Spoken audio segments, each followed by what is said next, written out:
सुबह सवेरे का समय था। करिश्मा चिड़िया बड़ी गहरी नींद में सो रही थी। उसके घर के दरवाजे पर दस्तक होती है।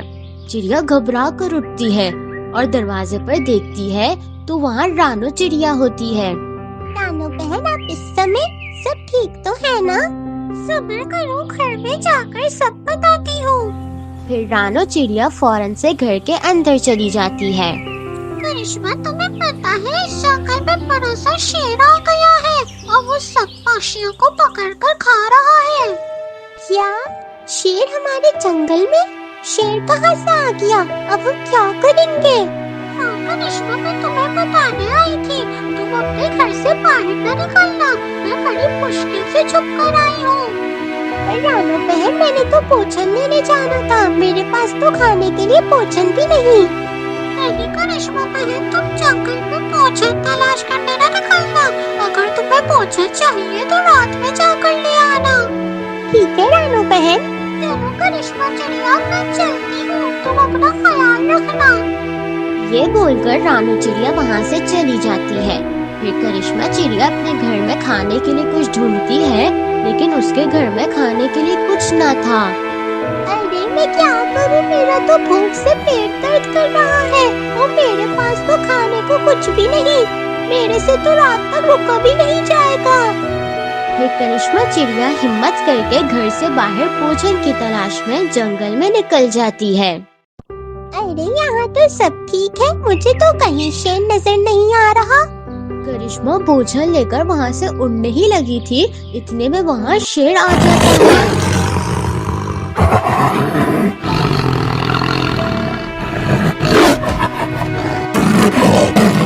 और वो चिड़िया को खाने के लिए उसके पीछे लग जाता है। बचाओ बचाओ, कोई मुझे बचाओ, ये शेर मुझे खा जाएगा। करिश्मा चिड़िया जोर जोर से मदद के लिए पुकार रही होती है, लेकिन उसे कोई बचाने नहीं आता। फिर चिड़िया भारी से उड़कर ऊपर टहनी की ओर बढ़ जाती है और नीचे शेर खड़ा चिड़िया को देख रहा होता है।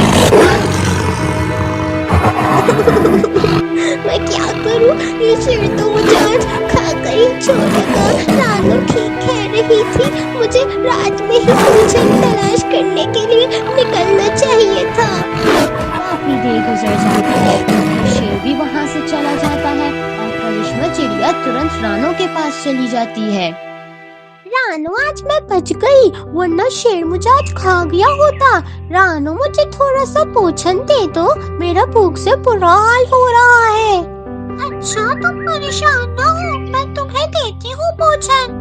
फिर रानो करिश्मा चिड़िया को भोजन दे देती है और वो भोजन खा लेती है। रानो, हमें कुछ करना चाहिए इस शेर का, वरना हम सब मारे जाएंगे।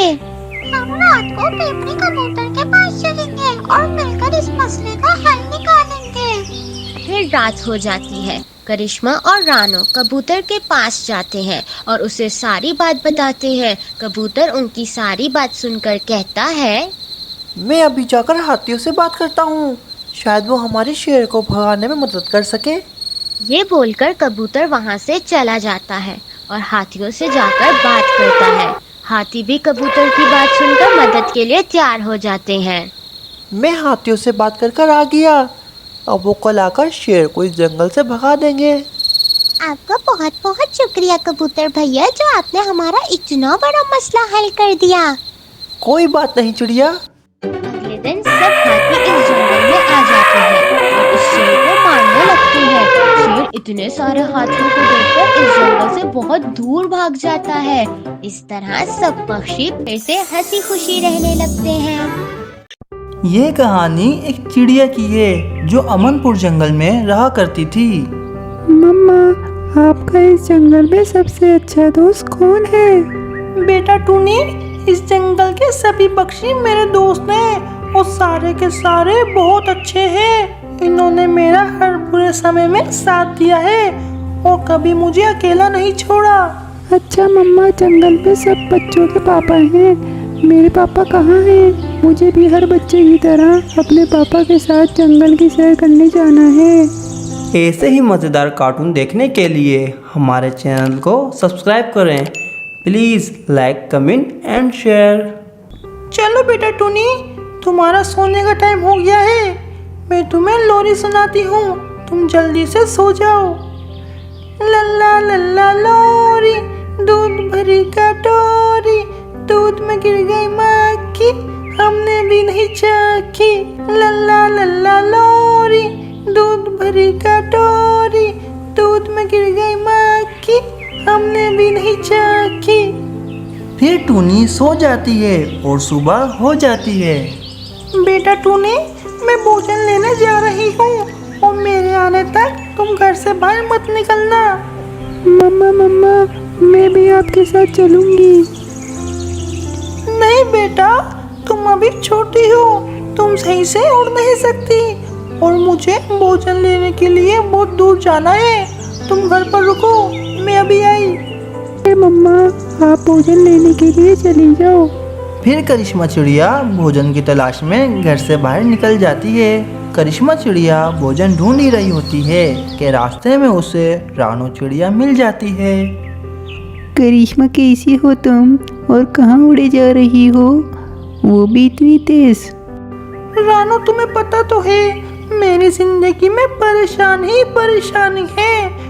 मेरे पैदा होते ही मेरे पिताजी का इंतकाल हो गया और कुछ समय बाद मेरी माँ भी इस दुनिया से चली गई।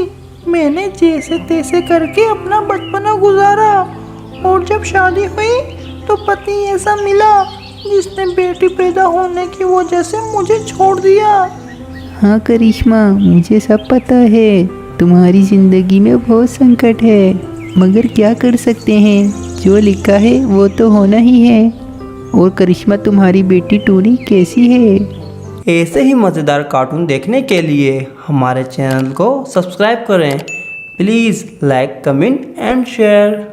रानो, टोनी भी ठीक है, अब थोड़ी बड़ी हो गई है ना, तो साथ बाहर आने की जिद करती है। मगर तुम्हें पता तो है भोजन की तलाश में कितनी दूर दूर जाना पड़ता है, इसलिए मैं उसे घर ही छोड़कर आती हूँ। चलो रानो, अब मैं चलती हूँ, टोनी मेरा इंतजार कर रही होगी। फिर करिश्मा चिड़िया भोजन ढूंढकर घर वापस आ जाती है। मम्मा, आप आ गई? जी बेटा, मैं आ गई और आपके लिए बहुत स्वादिष्ट भोजन लेकर आई हूँ, आप ये भोजन खा लो। फिर टूनी चिड़िया भोजन खाना शुरू कर देती है और टूनी सारा भोजन खा जाती है और अपनी मम्मा से बोलती है, मम्मा, अब मैं बाहर खेलने जाऊं? नहीं बेटा, आप बाहर मत जाओ, बच्चे आपको तंग करेंगे। नहीं मम्मा, मैंने बाहर जाना है, मैं सबों के साथ खेलूंगी। फिर टूनी चिड़िया जिद करके बाहर खेलने आ जाती है। बाहर उसे पोपू कौवा मिलता है। टूनी देखो, मेरे पापा मेरे लिए कार लाए हैं, वो भी रिमोट वाली, और तुम्हारे पापा तो हैं ही नहीं, तो तुम्हें कार कौन ला के देगा? मेरे को मेरी मम्मा दिलाएंगी, वो भी इससे अच्छी वाली कार। फिर टूनी चिड़िया घर आ जाती है और आकर अपनी मम्मा से बोलती है, मम्मा, आज आपको बताना ही होगा, मेरे पिताजी कहाँ हैं? मैंने उनके साथ जाकर बहुत सारे खिलौने लाने हैं। कालू अंकल ने पोपू कौवे को कार दिलाई है और वो मुझे बोल रहा था कि तुम्हारे पिताजी तो है ही नहीं, तुम्हें कार कौन दिलाएगा? बेटा टूनी, मैंने आज तक तुमसे ये बात छुपाई है, मगर मुझे आज तुम्हें बताना ही पड़ेगी।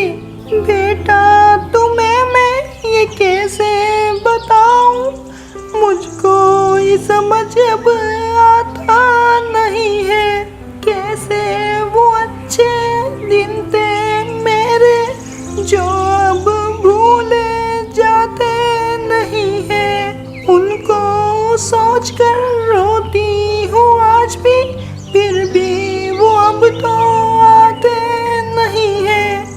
मम्मा बताए ना, आप क्या छुपा रही हैं मेरे से?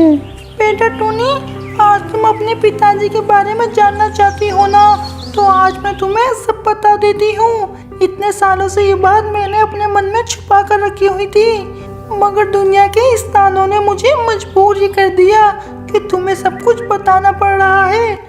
ऐसे ही मज़ेदार कार्टून देखने के लिए हमारे चैनल को सब्सक्राइब करें। Please like, comment and share. बेटा टूनी, जब मैं छोटी थी, जब भी तुम्हारे नाना नानी इस दुनिया से चले गए। अकेली जिंदगी गुजारना बहुत मुश्किल हो गया था। जिंदगी में जीने के लिए कोई मकसद ही नहीं था।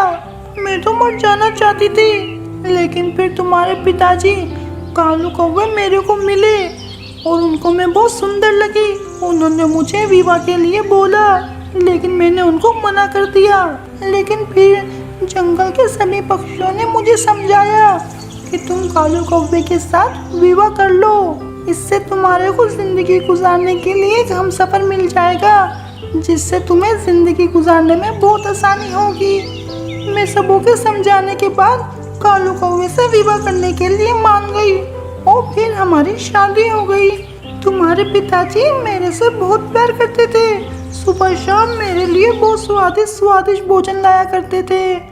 यूं ही दिन गुजरते रहे और फिर कुछ समय बाद तुम्हारा जन्म होता है।